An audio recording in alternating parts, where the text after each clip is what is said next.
Look, there's a chance that Florida condos are going to go bankrupt. I mean, the associations themselves could file for bankruptcy. There's actually a situation happening right now that might lead some of them to have to file for bankruptcy, and then what's going to happen? A whole bunch more problems. What is happening? Let's kind of go over who's actually susceptible to this, because this is super important if you're thinking about buying a condo, or if you own a condo, or if you know somebody that owns a condo. Maybe your parents or grandparents have a condo in Florida somewhere. Literally over 1 million units in the state of Florida are subject to these new rules that we have. And these new rules take effect January 1st, 2025. You might have heard condo buildings are required to go through a milestone inspection, which has to do with the structural integrity of the building, and also a reserve feasibility study, which has to do with how much money they have put away into the reserves for certain required components to be funded. Now, this was a change to the Florida Condominium Act, which basically is the law that governs how condos have to be run. And many condo associations are not fully funded, have structural damage, or they're about to have structural problems because the building is 45 years old. Now, I'm not saying that the building has to be 45 years old. I'm just saying that they are susceptible to having a big problem. Now, the ones that suffer the most are obviously the lower income and the middle class condos. So if you have a condo in Florida that would be anything under 400,000, then there's a chance you're gonna have a problem and you're gonna have to deal with it. And a lot of people are ahead of the curve on this. A lot of condo owners have listed their condos because they don't wanna be subject to not only giant assessments or huge increases in the condo association dues, but most importantly, the bankruptcy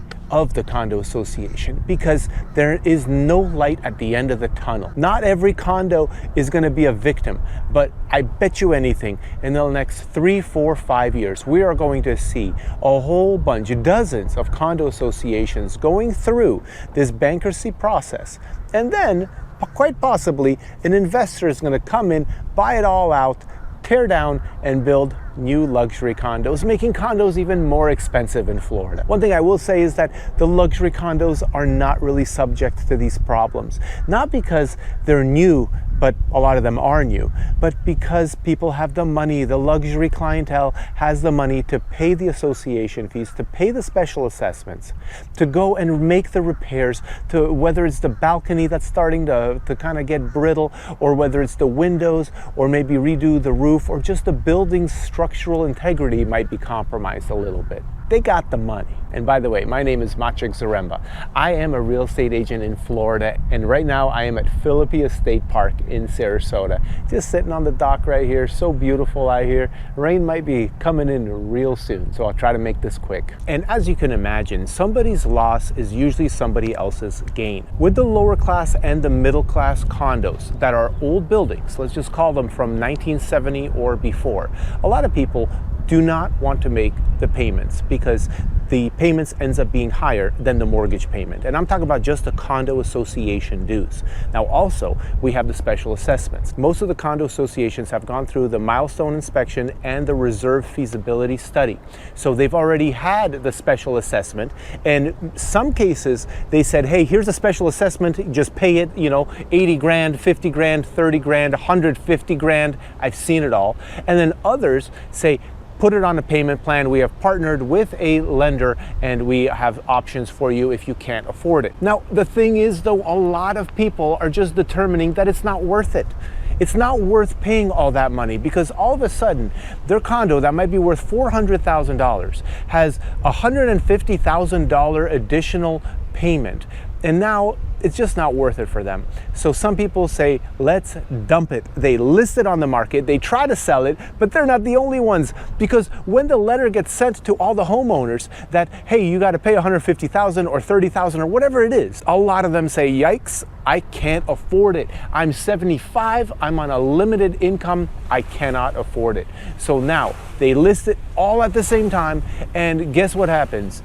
People suffer. Those people that list their condo cannot sell, and it's just a race to the bottom. Who can get the lowest price to sell as fast as possible and eliminate the pain, stop the bleeding? And we're seeing this right now because the inventory of condos across all of Florida has skyrocketed. Now keep in mind, not every single condo complex is subject to these new rules and these new laws. You have to be 3 stories or higher, and you have to be within 3 miles of the coastline. But let's be honest, in Florida, most of the 3 stories or higher condos are within 3 miles of the coastline. That's why over 1 million units are subject to this new law. And then there's places that are super desirable, where the value of the land has exceeded the value of the condo complex.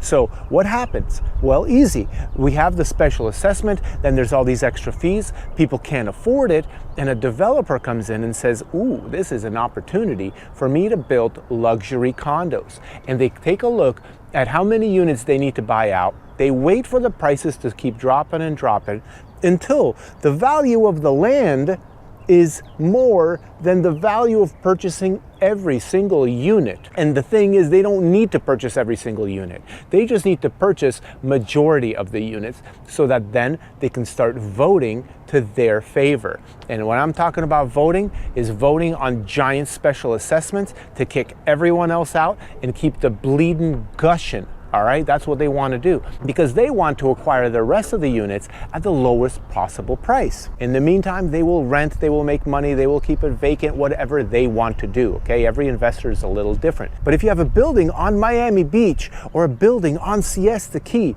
or a building in a very touristy area of Florida on the beach, then you better watch out, because someone is out to get it, especially if it's an old building. The luxury condos are not really suffering. They are selling, they are listing, they are selling. They do not have crazy assessments. Now their fees, like the condo association fees, are high by default because it's a new building and everything is pretty expensive when you have a new building because they kind of make it really, really nice. But if you are thinking about buying a condo, I would say consider this. Consider something that's 2 stories or 1 story, or maybe a villa, or maybe a townhouse. Those are all governed by the same laws of the Florida Condominium Act, but they don't apply the new rules of the 3 stories or higher and getting the structural inspection and the reserve feasibility study. Now, there are rumors in the grapevine that here in Sarasota, we have a building that massively failed their structural integrity study, their milestone inspection. I don't know what building that is, but those homeowners don't know yet. So there might be a building that comes out for sale, bottom dollar, or they're going to be subject to giant special assessments. Now, I have seen a special assessments over $100,000. I even know of a condo downtown that has had 7 special assessments in the last decade. It is an old building, and yes, it is a prime location, and yes, they keep repairing it and keep paying it. And that's why the values of those condos is very low. But if you are in one of these condos that has very large special assessments and you're thinking maybe some people are not going to pay, what's it going to take for a developer to go and actually buy you all out and then tear down? Well, let's just say you're not interested in that option. The law right now says that 95% of the unit owners need to vote to terminate the condominium. Then what do you have? What if you're part of that 5%, what next? Good question. Consult an attorney.